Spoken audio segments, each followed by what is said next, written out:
You're listening to the 49 Carats Podcast, a 49ers Goldmine production with Stephanie Sanchez.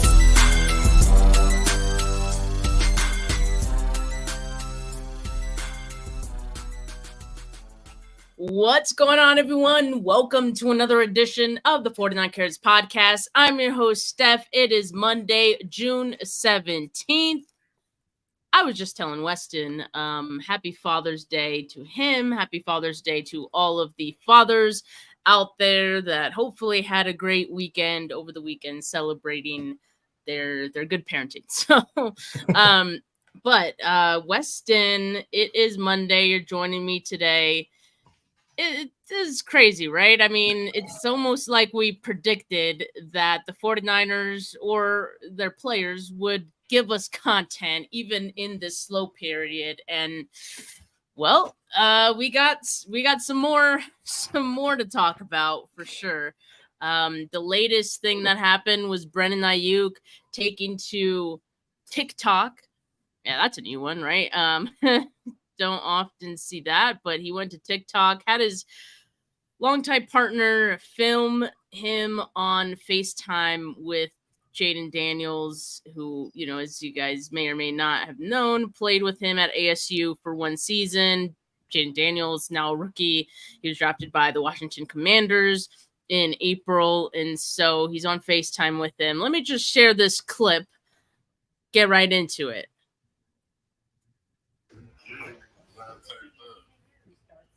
Bro, look in the cam, bro. Flip the cam. You got me vlogging this shit. Bro, what? They said they don't want me back. I swear. Oh my. That was the video right there. First of all, Weston, hey, how are you?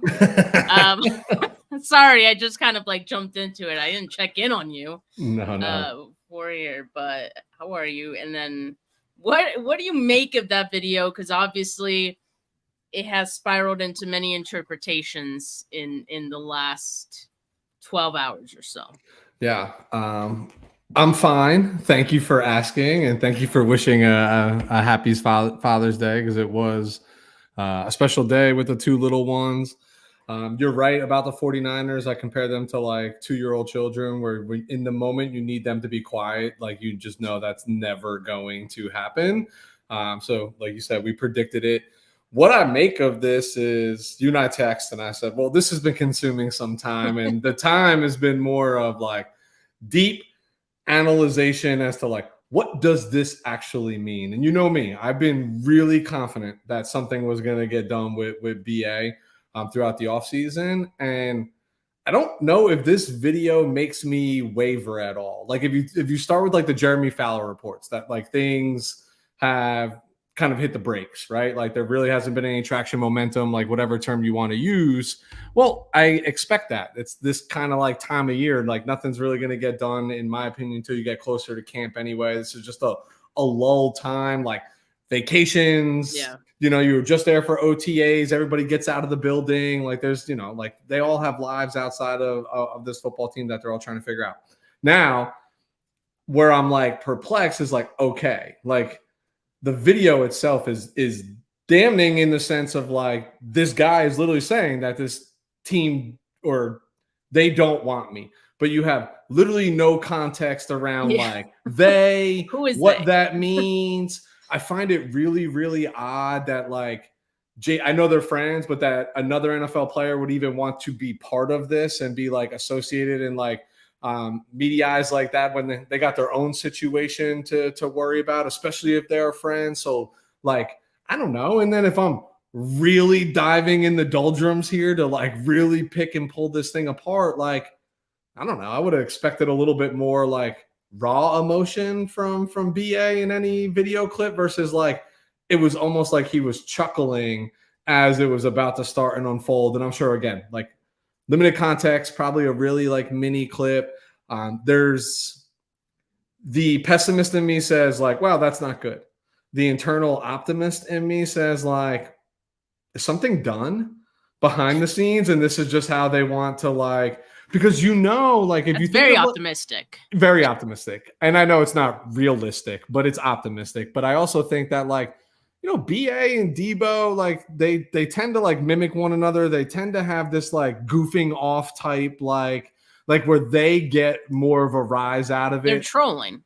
Totally. Yeah. And again, what else is he doing? He's got nothing but downtime right now. He's not participating in OTAs. So like the optimist in me is like, this is fun to them. And unfortunately, this is how things seem to get negotiated more often than not. Like it's a scenario where don't know if it helps him, but certainly doesn't hurt him. And let's put context around it in the sense of like, he's saying they don't want me. Well, by all accounts, they offered you $26 million a year. That feels like they want you, Right. They just might not want to pay you what you want to be paid. That's different. So I think there's so many ways to like poke holes in this, but on the same token, like it's out there, it's there. That's really BA. That's really Jaden Daniels. And he's really saying they don't want me, but why Jaden Daniels would be so excited for him, I have no idea. Like, what does he know behind the scenes that, like, okay, they don't want you for $30 million a year, but dude, like, you're still wearing a San Francisco 49er uniform, I would imagine, this year, even if it's under the fifth option. So what's that guy so excited for? You know what I mean? He's got his own position to go win. I don't know. Maybe I'm just rambling. Well, I'm also wondering why Brandon Aiyuk felt so compelled to share this on social media, like literally having his partner film it. And it seemed planned. It seemed somewhat staged. Like, I don't know if Jaden Daniels knew what Brandon Aiyuk was going to say, but just from Brandon Aiyuk and his partner, doing the video, that part of it seemed staged, and they planned to tell Jaden Daniels in that FaceTime call that they said they don't want me back. They were assuming, right, is the 49ers. Now, this is, I think, the part that I want to really drill into, because I can't picture the 49ers verbatim saying, hey, Aiyuk, like, we don't want you. And if the reports were true that Brandon Aiyuk had a $26 million offer on the table, that certainly doesn't tell me they don't want Brandon Aiyuk back.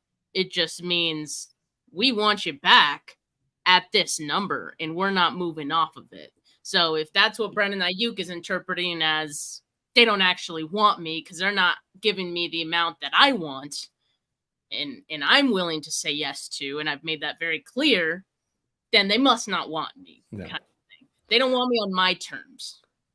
And doesn't this just feel like where we're supposed to be at these negotiations, right? Like, Yeah. BA wants the 49ers to sweat. Hey, what does life look like without number 11, right? And the 49ers want BA to sweat, to be like, hey, what does life look like when you're not necessarily probably competing for championships, right? Like at this time, or, a team balking at your price tag. Like, it's like FOMO, right? Like, all right, dude, like, I know you want 30, but 26, 27, maybe even 28 is not going to, are we really splitting? Like, you know what I mean? Like, there's just so many different ways you can make up that differential. It just feels like a tactic, to your point, like staged. What do we know? I'm gonna again, I'm going back to my being overly optimistic in this scenario. Like, Daniels and Aiyuk, by all accounts, are boys, right? They're buddies, right? So like, well, who's to say, like, show me the text messages prior to this call letting you know that this was going to happen. That might be like, keyword, I say they don't want me. That means the deal is almost done. You know what I mean? Like, and his boys, wouldn't your boy be more excited for you if he felt like you were really close to landing like a top 10 wide receiver contract in the NFL versus like, nobody wants me. I don't know. I'm in this limbo. Like, I don't know what to do. Yeah. I don't know. I don't know. You might be just a little too optimistic thinking that this means the deal is closed, but I'm with you. Like, this is a form of sending the message to the 49ers, which is communication. Yep. It might not be the most productive, form of communication, doing it through all these social media tactics and all that. The 49ers, on the other hand, as we have mentioned on previous episodes, seem to be doing it through some beat writers, changing their tune all of a sudden on how these negotiations are going. So there are, talks happening. It's just not between each other. Yeah. So yeah, they have time though to still bridge that gap. And if we recall, Deebo Samuel, you mentioned it, like there seems to be some parallels between those two off-season negotiations, both wide receivers, both dealing with the 49ers. So ultimately, we know that Deebo's deal got done. When it got done, it was, right. What was it like? Right at training camp by the start of it. Yeah. So I think it's still realistic to think that Brandon Aiyuk could very well get his deal around that time as well. I mean, it's a month and a half away from that time. And you mentioned the Jeremy Fowler report. Yes, he took to Sports Center to give an update. So I will play that clip right here so you guys can see what he had to say. Let's go. Yeah, so Aiyuk and the 49ers have negotiated, but things have stalled a bit, which is somewhat common for this time of year. They're going to see what happens over the next 6 weeks leading into training camp. The 49ers want Aiyuk long-term in the fold, but so far they have not been willing to show that they're going to meet the market of wide receiver, which we're seeing these massive numbers. Amon-Ra St. Brown in Detroit, $30 million. Justin Jefferson well above that. Aiyuk believes he's a top guy, and so something's got to give. And so he's worked himself into. All right. So, yeah, I mean, it's kind of, he said it, like talks have stalled, but this is common for this time of the year. I mean, not that Brandon Aiyuk has been there at all this off season, but, obviously with nothing happening during this time, there isn't a lot of production in these negotiations. So hopefully when they're back for around training camp, I mean, you would assume that'd be the time for things to really get moving again. This is what pains me because we've just been on this topic like all off season, right? Yeah. All off season. And I think it's this is like pure political jargon where he's like, hey, talks have stalled, cause for concern, but this is also really normal this time of year, like lack of optimism, but the 49ers are putting numbers in front of them. It's not like they're ignoring them and there's no offer that's been made and it's like no lines of communication.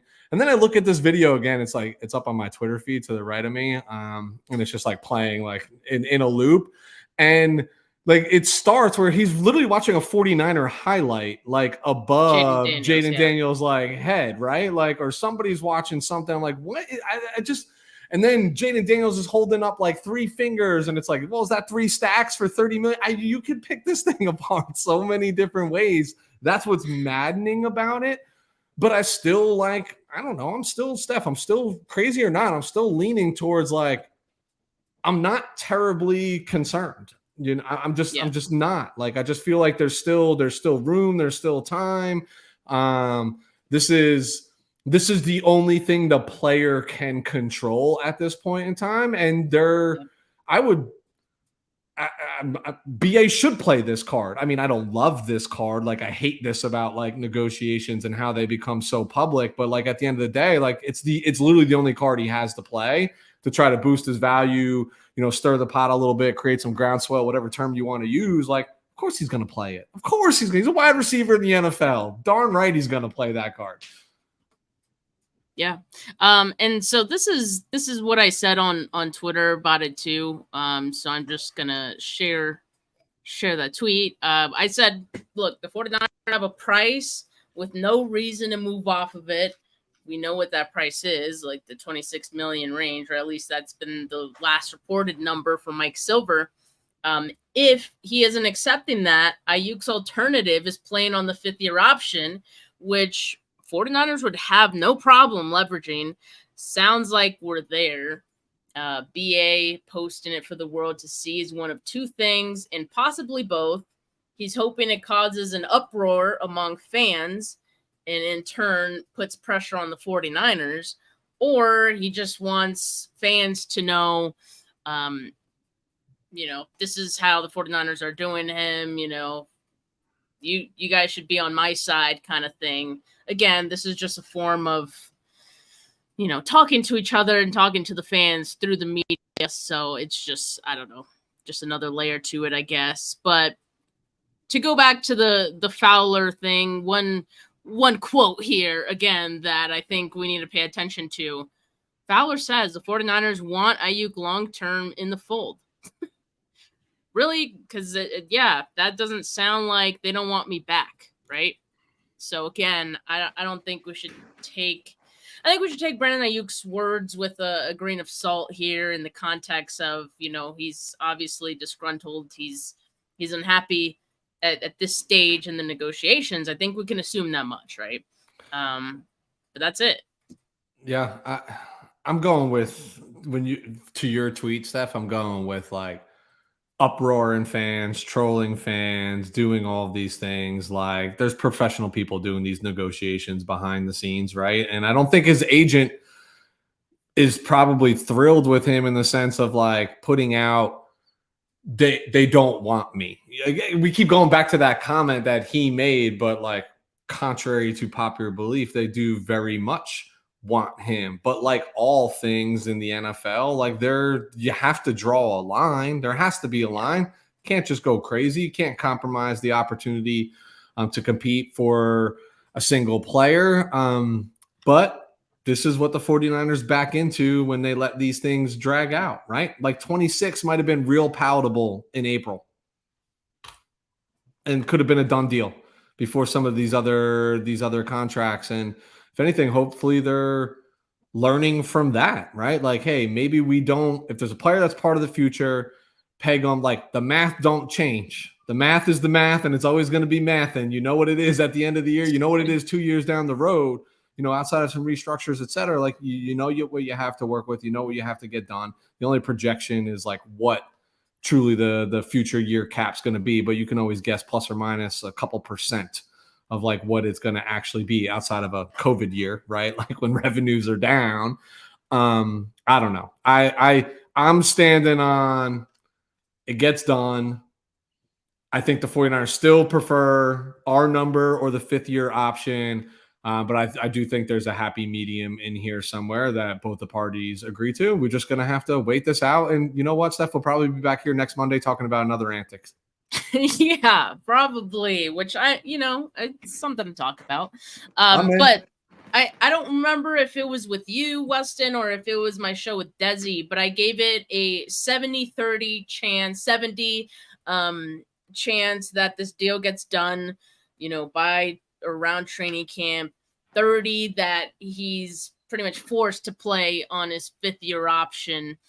I'm standing pat with that number. I think I'm good with that. If you ought to give it a split, what are you giving it? I think I'd be exactly the same, 70-30, right? And I think that aligns with how confident I've been this entire time. This is negotiations, right? The player's job is to get as much money as they possibly can within reason, right? The ownership's job is to give their players and keep them happy, and give them as much money as you possibly can within reason. And we're just still trying to find like what within reason means to both parties. And there's still plenty of time to get this done. I think the only sour point that I have is like, there's always a chance things could get really contentious, like really quick in any negotiation, right? So that is an outlier in this scenario.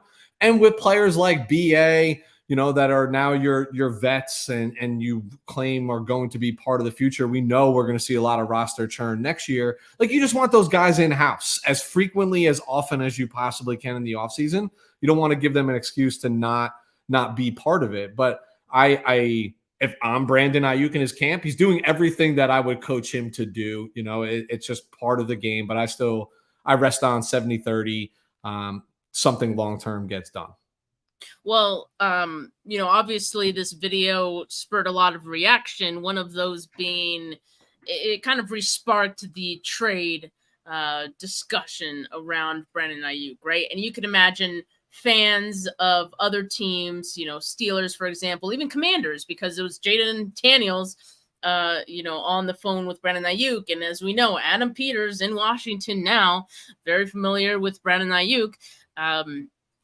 I personally am still giving that a 0% chance. Look, it's probably realistically higher than that, but Yeah. I just don't think there's a chance that Brandon Aiyuk gets straight. Like, I just don't see it happening. I think the window for that closed after day one of the draft. And so I think it's more than likely he's going to be a Niner this season. Do you still think trade probably not happening this season, or do you see a scenario in which like things could get, we keep using the word contentious, like do you see it getting so ugly that it could force a divorce here in the form of trade? Yeah, the D word. That being said, I don't think a trade is realistic this year, right? Like, well, and then next year it's free agent, so you have to negotiate at the end of next season. You have to negotiate with them anyway. And the reason why is I think teams are starting to fill out their roster right now. Things would have to get really bad, and this would have to be an early season to mid-season before the trade deadline trade. I don't think it's good business antics for the 49ers to try to move them, because I think what you're looking at in terms of a return package, if you move BA now, is picks in return. And that's a really hard sell, right? When you're in the middle of this run, to not have those picks would have been beneficial in April if you could try to find somebody to backfill or get stronger at another position to supplement the loss there. But not like losing the player is more valuable than gaining the pick for the following season that teams tend to undervalue to begin with, right? They don't view first rounds as first rounders because they still don't know where they're picking in that first round. And every team believes they're going to finish in the top 10. You know what I mean? Like, so I don't think it's realistic that he gets traded, but I do think like this could, like it still could get contentious, right? Talking about money and but the contentious, I think would go away. The contention would go away when all is said and done, because it's all about the money anyway, right? It's all about the money. So if the money's right and you agree to it, the contention goes away. It's over. It's on to the next. Yeah. All's forgotten. In my world and line of work, we say revenue floats all boats, right? Like checks float all boats in pretty much every element of this world that you turn. And I think all would be forgiven. Yeah. I'm with that too. I mean, I don't think it's going to happen. Obviously, like fans will. There's fan fiction out there, and there's a lot of Steelers fans. So, not to throw them under the bus, but also, fully wanting to throw them under the bus here. I mean, they've really been in on Brandon Aiyuk and this being a big possibility for quite some time, and I'm sure this only helped their case here, but I still don't see it happening. Weston, are you tired of talking about Brandon Aiyuk? I'm exhausted from reading it, thinking about it. That's why I'm trying to stick to my guns. So I'm not doing the mental gymnastics. I think what perplexes me even more is like, I feel like BA is the receiver that Kyle has been looking for and hasn't had since Julio, right? When he was down in Atlanta, at least from a production perspective. And he's not, I mean, that was prime Julio, right? Like, I'm not trying to make that comparison, but what are you doing here?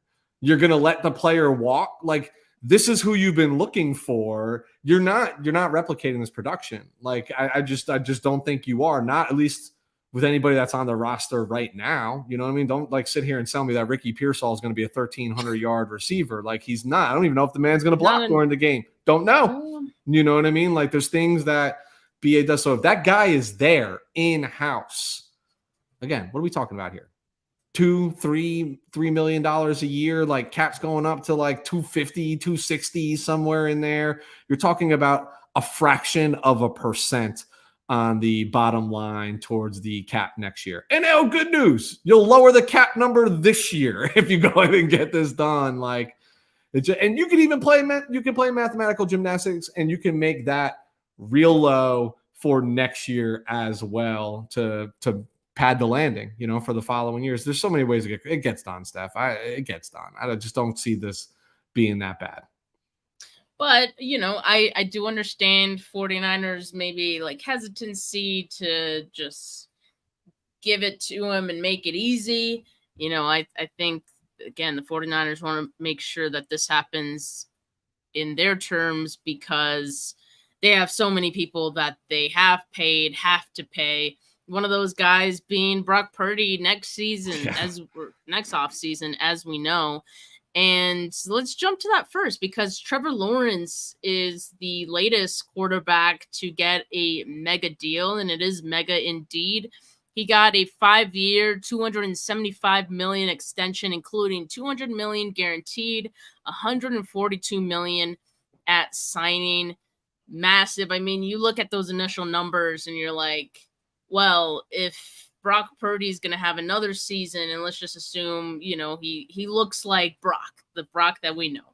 Yep. And it's another year of other quarterbacks getting paid. We know Dak is due to get paid. We know Tua is due to get paid. The market for quarterbacks is only going to go up higher. So, I mean, when you think about what a Brock Purdy deal can look like in a year, I mean, does that make you nervous at all? Or are you just like, let's just get this thing over with so, we could put it behind us? I mean, yeah, it makes me nervous. I mean, the reason it makes me nervous is because right now, Brock Purdy counts for 0.4% of the salary cap going into next year.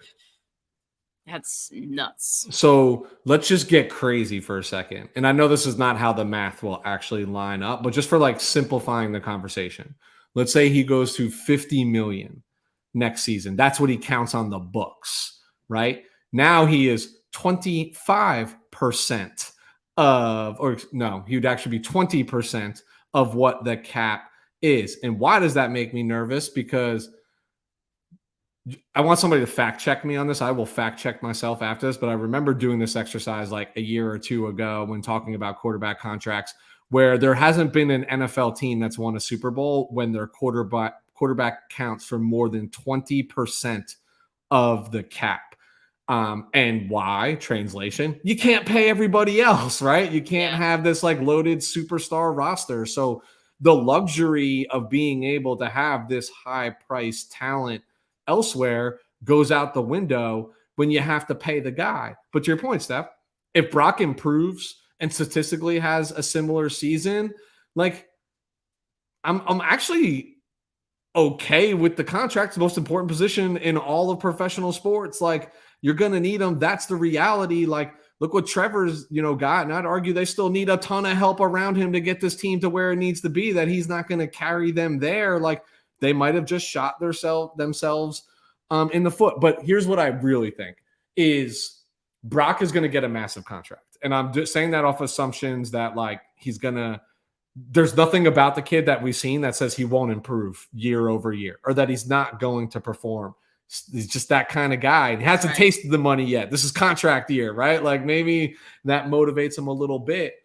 But I don't know if this super successful season, outside of maybe winning the Super Bowl, does catapult Brock Purdy into top 5 quarterback money. And I'm not saying Brock's going to take a home team discount. He shouldn't, right? Like every player should go get every dollar that they want. I'm not naive to that. But I also think Brock's been around the game and might see this thing a little bit differently where, hey, I'm also a benefactor of having like really good team around me. So like, is there a compromise a la Tom Brady? I'm not comparing Brock Purdy to Tom Brady. I'm not at all. But I'm saying, mentally speaking, all those years that Tom Brady was quote unquote the best quarterback in the NFL, he was never once the top paid quarterback in the NFL. Rarely was he in the top 7 to 10 because he understood there was more money to be made and he'd always be making money so long as they were competing for Super Bowls. Like, I know that's easier said than done because he also had one under his belt prior to like getting there. I just think I think Brock understands the nuances of the game and will get paid and get paid handsomely and will cripple what the 49ers want to do because he's not making $1 million in a year anymore. He's still somehow, some way going to count against the cap to the tune somewhere between 30 and $40 million. Even if the salary says 50, there's just ways to work it. There's ways to kick it down. All the more reason why it is more important to get Brandon Aiyuk done now, so you are not juggling that beast next offseason as well. Yeah, put in, I think comment says Brock Purdy is 53rd highest paid player on the 49ers roster. Offensive lineman rookie Dominic Pooney is 51st highest paid player on the roster right now. Pooney, who just got drafted, is getting paid more than Brock Purdy. Yeah, that is crazy perspective right there. Now, as far as it's wild. That's what I'm saying. Like, he literally counts for 0.4% of their cap right now. That's insanity. Now, to your point, though, Weston, I have said this before, and a lot of people, I guess, I don't know if maybe I'm not the only person that has said it, but I've seen other people react to people saying it. And what I say is that Brock Purdy might be open to taking less than like one of these top 5 highest paid guys, just because one, he's humble. I don't think he feels he needs like that much money, like truly humble guy. And then 2, he has repeatedly said, and as Technic Sheik points out, that like anytime he gets praise, he will literally immediately turn it over to his supporting cast, all the guys he has. And so I don't think the 49ers are going to lowball him like, maybe they have some other guys. I think when it comes to quarterbacks, and because we've seen this with Jimmy Garoppolo, right? We know they're willing to pay for what they believe is a franchise quarterback. I think they're going to give him a really handsome offer right off the bat. Maybe it might not be, Joe Burrow money. Maybe it might not be Trevor Lawrence money. And I would not be surprised if Brock Purdy's like, okay, that's fine. No. Now his agent might, he'll be like, no, Brock, like, trust me, I will get you more. No, don't accept that. But I think goes to our point that I think Brock, the person, I think he would take less than one of these top 3 guys. But yeah, I mean, I think just given what he's done, given what the quarterback market is, certainly he deserves to be in the top 3 of quarterbacks paid right now. Yeah, he shouldn't take less. There shouldn't be a home team discount, right? Yeah. Like yes, this is a very factual statement, by the way. That's on the bottom of the screen. I'll never live this down. 10 years married this year, another 80 to go. And she'll never let me live this down, I promise. But to me, like, he shouldn't. But I just think he's that kind of guy. And we're not talking about we're talking semantics here. We're talking about $3, $4, $5, $6 million a year less than like some of these top guys. Look at that. 55, 53, 52 and a half, 52. Let's say Brock was getting the contract right now. Maybe it's 48. Maybe it's 49. You know what I mean? But that's a couple players to fill out and round out your roster. That at least helps you sign your draft class when all is said and done. So you have to look at things in perspective, but you're right. Like, the agent should be out there swinging, because every dollar less that Brock's willing to take is is 10% of a dollar less than what the agent's going to take home. And they get one shot at these mega deals as well. Exactly. But the reality is it's all about timing, and perspective is going to be about timing. And what I mean by that is, let's say the 49ers early exit from the playoffs, right? I'll be negative and pessimistic here. Early exit from the playoffs, so they can get an early start working on this, right? And they do. And right as the league year begins, they want to go ahead and announce that which is very un-49er-like, but I believe they're they're going to treat Brock differently. I just have this I think so belief. too. So what if they roll that out right out of the gate? Well, then who are the next 3 quarterbacks that are up for extensions? And within weeks, he's not even going to be in the top 5 of paid quarterbacks. Like, it's going to happen so fast, and we're going to stop about it. It's going to be news for like a day, maybe 2, that like, hey, this is the top guy. But that's why I'm not terribly. My concern is, again, Brock going for what he accounts for financially speaking now versus what he's going to be. And that the big shift is going to happen no matter what, whether it's 30, 40, 50, $60 million a year, it's not $1 million anymore. So the damage is done. Everything else is gymnastics in terms of like bonuses, how you're going to fit it. Look at Patrick Mahomes, right? Like, what was he, the first to 40, right? And he had 1 year we were supposed to count like $60, $70 million against the cap. You just rework it. We'll sign you. We'll give you, here's a bigger bonus up front. Like, you can play with it, but it is a big hit because of that massive. Because this is not Trevor Lawrence signing this contract, who was already making in his, on his 4th or 5th year rookie, like all that 35, 40 million fully guaranteed, whatever it was, being the number 1 overall pick in the draft. This is a guy who was making, like 2 years ago, was making $600,000 a year playing in the National Football League because of where he's drafted. So that swing, that's going to cripple you no matter what. Like, that's going to hurt, and they just have to get creative from there. Yeah. Now, for the audio listeners who can't see what we're sharing on the screen, we're looking at the top 5 quarterback contracts by full guarantees and average per year. So full guarantees, Joe Burrow at the top, $146.5 million. Trevor Lawrence, who, like we said, just got his deal, $142 in full guarantees. Lamar Jackson coming in at $335 million guarantees. Justin Herbert, $133.7 million. Jared Goff, who recently got his deal too, within wasn't that early this offseason too that Goff got his deal? Or I mean, a month and a half ago, a month ago. Yeah. It wasn't even that long ago. So his full guarantees are 113.6. He's also on the older side, and you can argue that, obviously he's not an up-and-comer. He's like a veteran already in the league when he had his best season. So I think that's appropriate for where he's at.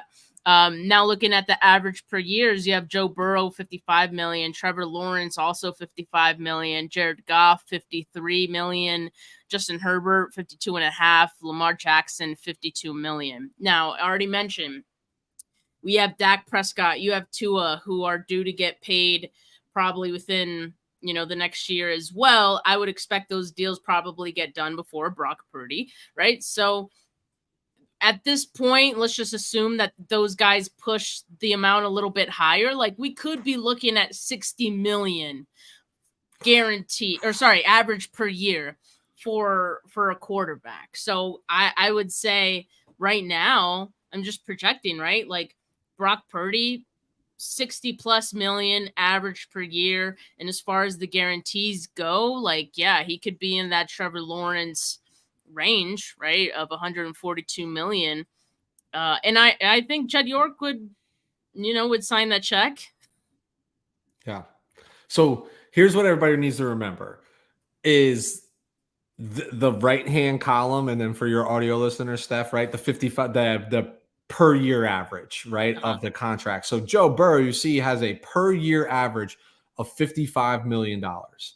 As an example, this year against the cap, that number is $29 million. So there's $26 million.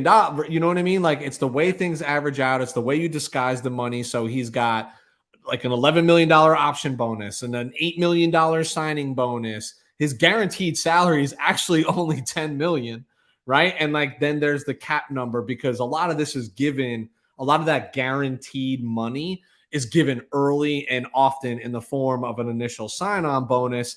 But then mathematically speaking, we say 4 years, this amount, that's this amount a year. But there's so many different ways to get cute. Like, even in 2025, the cap number will go up for Burrow, right? We're still saying $55 million a year is what he counts, but the cap number in 25 is $46 million, still less than 55. And I guarantee they'll prorate some of that, turn another $5, $6, $7 million into a signing bonus, and then the cap hit comes down. And yes, you are kicking the can down the road, But just because it says $55 million a year, that's not actually what that player is making that year, Right. and how it impacts the team that year as well.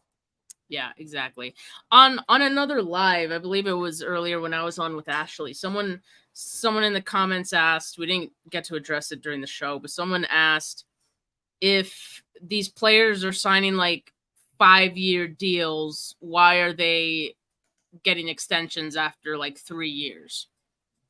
I think teams want to give them those new extensions at 3 years, because when you do have those type of contracts that kind of do stagger out and they ladder up, like the 49ers do structure a lot of their contracts, you're seeing that the cap hits jump up after the second, third year. And so it's actually good business to go back and be like, hey, do you want another extension? Okay, great. We're going to have your cap hit lower. You're going to get some guarantees and, some bonuses. So you'll be fine. You're going to love that.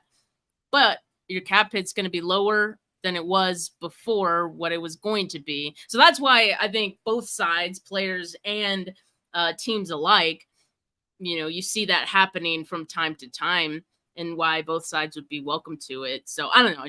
That's kind of random, but just wanted to address that. It's all about the structure, Steph. Like, a lot of what Yeah. we talk about and see is optics, right? And that's the context in which we have. Like, we're not in the rooms, we're not negotiating the contracts, et cetera. But to your point, right? Like, I keep using Burrow as the example.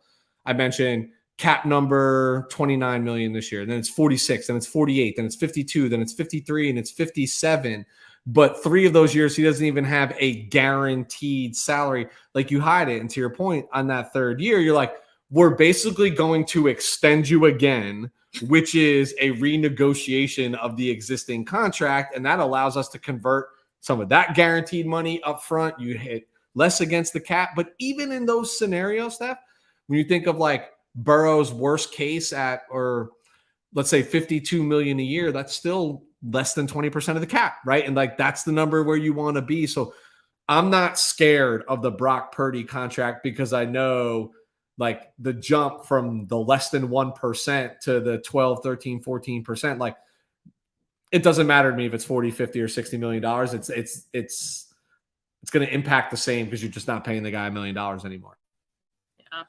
Well, we will have plenty of time between now and the time this deal gets done to speculate or project what the number might be. But I think we can safely say that Brock Purdy is going to get paid, sometime next off season, and we'll be looking forward to it, to be quite honest with you.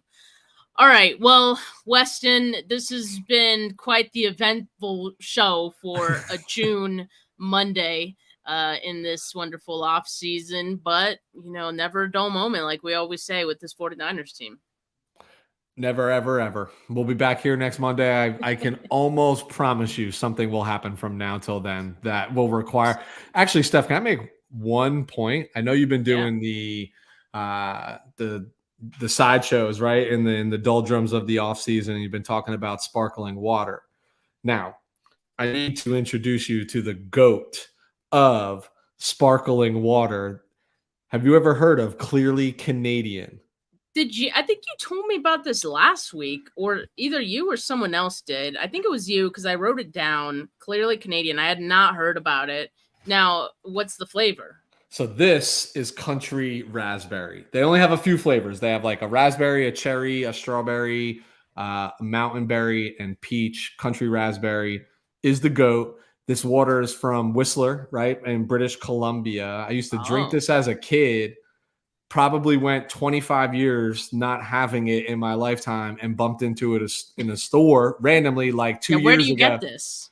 For me, in my neighborhood now, I'm able to find some, like, can't buy cases. You got to buy like individual bottles, but on the shelf in the grocery store. Okay. All right. I'll keep an eye out for it. Yeah, no, I prefer the individual cans or bottles, because I went to Target this weekend to get some stuff that people were like wanting me to try. And, I have to buy the 6-pack of these. And then what if I hate it? Then I'm just stuck with it, having to drink it. By the way, audio listeners, if you guys haven't seen, yes, I've been doing the sparkling water ratings. I started the Olipop ratings. Those will be reserved to the weekends. But if you guys are wondering where you can find that content, it's exclusively, well, not exclusive. I don't know why I said that. It's on YouTube, it's on my TikTok, and it's on Instagram. That's not very exclusive, is it? No, but it's very entertaining. 49K. Steph 49K username on all those platforms. So if you're interested and you just want to have a good laugh or just curious about sparkling water, Olipop flavors, check that out. By the way, I was also going to be doing fan cave virtual tours with fans. I recorded the first one with a fan earlier today. And so going to be editing that in the coming days, and we'll get that out on YouTube, Instagram, Twitter as well. So make sure you guys tune in. Make sure you guys like this video if you haven't yet. Rob D, it's exclusively everywhere. Makes sense to me. just not on audio, obviously, for obvious reasons. But yeah, make sure you like this video. Make sure you subscribe to the channel for the exclusive content, and all this fun reporting about, all the drama happening this off season. Weston, thank you so much for joining me again on a Monday. We'll be back next Monday, but for now, have a good rest of this Monday. Peace.